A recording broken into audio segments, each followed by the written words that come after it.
Hey, welcome to this June 4th edition of CNN Student News. I'm Carl Azuz. Thank you for watching our penultimate program of the 2014-2015 school year. We're starting today in Boston, Massachusetts, where law enforcement officials shot and killed a terrorism suspect earlier this week. They've been monitoring Usama Rahim for years. An official says the FBI noticed a change in his behavior recently. That prompted authorities to approach him outside a drugstore on Tuesday morning. Investigators say Rahim was planning to randomly kill police officers. The FBI says it doesn't think there's any concern for public safety at this point. There has been another arrest in the case. Today, in Everett, Massachusetts, man in custody. Police making the arrest last night in connection with the fatal shooting of a terror suspect in Boston by police Tuesday morning. It all began around 7 in the morning when the FBI and Boston police descended on this CVS, aiming to question the suspect, 26-year-old Usama Rahim. Yep, gentleman, black male, 60, coming out armed with a knife. Rahim had been under 24-hour surveillance by the Joint Terrorism Task Force, radicalized, according to one official, by ISIS and other extremist influences. The FBI says Rahim made threats against police on social media. It's a shot fired, unit. It's a shot fired. When officers approached him, Rahim lunged at them with this knife, authorities say, before a federal agent and Boston police officer fired, hitting him in the torso and abdomen. The officers gave several commands for him to drop the weapon, and unfortunately, he came at the officers, and they do what they were trained to do, and unfortunately, they had to take a life, and that's never an easy decision for any officer to do. The foundational teachings of Islam. Rahim's brother, an imam at a mosque in California, paints a different picture, saying on social media that his younger brother was on his cell phone with their father, waiting for the bus when he was confronted by police and shot in the back 3 times. He says his brother's last words were, "I can't breathe." The shooting is now under investigation, and Boston police say they have a video documenting the entire event. We saw the video. It appears that the law enforcement officers were backing away before they exercised deadly force. Yesterday, police showed community leaders surveillance video of the shooting. Afterward, they said Rahim was not on the phone when he was shot and that he was not shot in the back.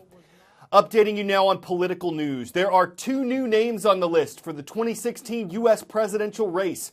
Martin O'Malley launched his presidential campaign on May 30th. He's the former governor of Maryland, former mayor of Baltimore, and he's seeking the nomination for the Democratic Party.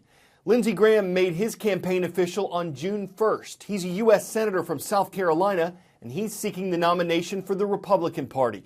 So the field is widening. There are now 3 Democrats who are officially candidates. 9 Republicans are officially running. The primaries and caucuses will determine the one candidate from each major party who will be on the 2016 presidential ballot. Anyone who knows the capital of Ghana knows the location of the 3rd school in today's Call of the Roll. We're starting in the Palmetto State of South Carolina. It's where the Knights are watching today at Stratford High School in Goose Creek. The Black Knights are also online in Point Pleasant, West Virginia. Shout out to Point Pleasant Junior-Senior High School. And in the Ghanaian capital of Accra, hello to everyone watching at Lincoln Community School, representing West Africa. Sticking with the subject of geography, the Torres Strait is located between Papua New Guinea and Northeast Australia. There's a fish that's appeared there recently, an invasive species that authorities are hoping will never make it to the Australian mainland.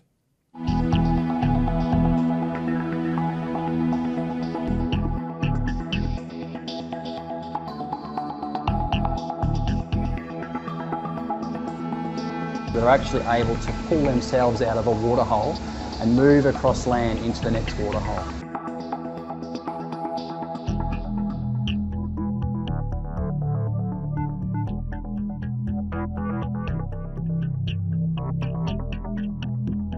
They are eaten by larger fish, barramundi and birds, that they then can become lodged in the throat of those species. So that's where the problem lies.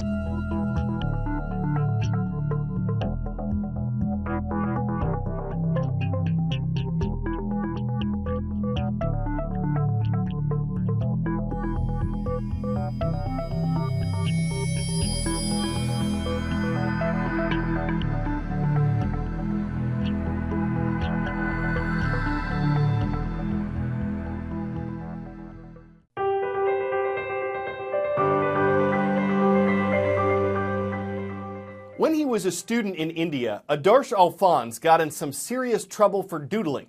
But he kept on drawing and eventually found himself commissioned to do a painting for Pope John Paul II. When he moved to New York, Alphonse was troubled to find that almost 30% of public schools didn't have a full-time art teacher. So he opened up free classes. Art has a power to let children discover who they are. Every child needs to have space for them to create. When I moved to New York City, I noticed that access to arts education was lacking. I decided we need to be the ones to put paintbrushes in the hands of kids. We opened art classes in public libraries that are near the schools that need us most. You look like you're on a roll here. What's going on? I'm drawing a foxy. Our goal is not to create artists. Our goal is to let kids discover themselves. I use art as an escape. I do look forward to coming here every week. On most occasions, I persuade them to let us stay longer. See where you can take it, right? After we bring art into their lives, they become more confident. The changes are quite remarkable.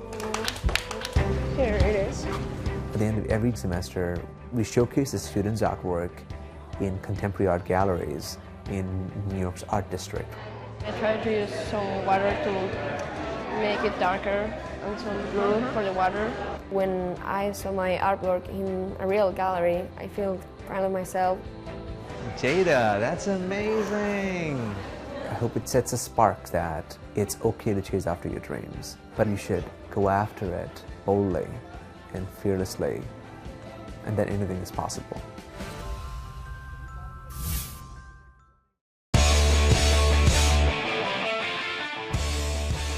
#1 movie at the U.S. box office right now is San Andreas. It's a disaster film starring a massive earthquake. It also stars The Rock, so that's kind of like a built-in pun. But exactly how realistic is this work of fiction? CNN's Jeannie Mose spoke to a seismologist. A tsunami bearing down on the Golden Gate Bridge, skyscrapers collapsing. Can't fault an earthquake blockbuster for going a little overboard. And before it falls through the cracks, CNN and the film studio are both owned by Time Warner. How does a seismologist size up San Andreas? I'd definitely give it 2 thumbs up. They had me on my edge of my seat. And the tsunami really had scientists rolling their eyes. Oh, it's way too big. It's all a question of magnitude, 9.6 according to the movie, but the San Andreas fault isn't deep or long enough to generate that big of a quake.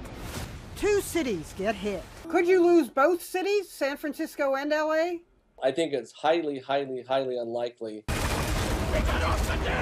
Could the Hoover Dam collapse? No, I think the Hoover Dam's safe. We all laughed at that scene and said, there's water behind the Hoover Dam? That's a little dry humor about the drought. Seismologist Dr. Lucy Jones posed with The Rock at the movie's premiere, then live tweeted scientific inaccuracies. When The Rock approaches the gaping fault line, Dr. Jones tweeted, "OMG, a chasm? If the fault could open up, there'd be no friction. With no friction, there'd be no earthquake." But there's one thing the scientists love. Under the table! Drop, cover, and hold on! The movie repeats the duck, cover, and hold on mantra experts recommend. And if it makes people prepare, what's a little earthquackery? So maybe there's a little cinemagic here and there that seemed too special effected for seismologists who decided it didn't size up. But as long as the science isn't deafening, it's certainly something Hollywood approve of. I'm Carl Azuz, keeping it reel to reel for CNN Student News.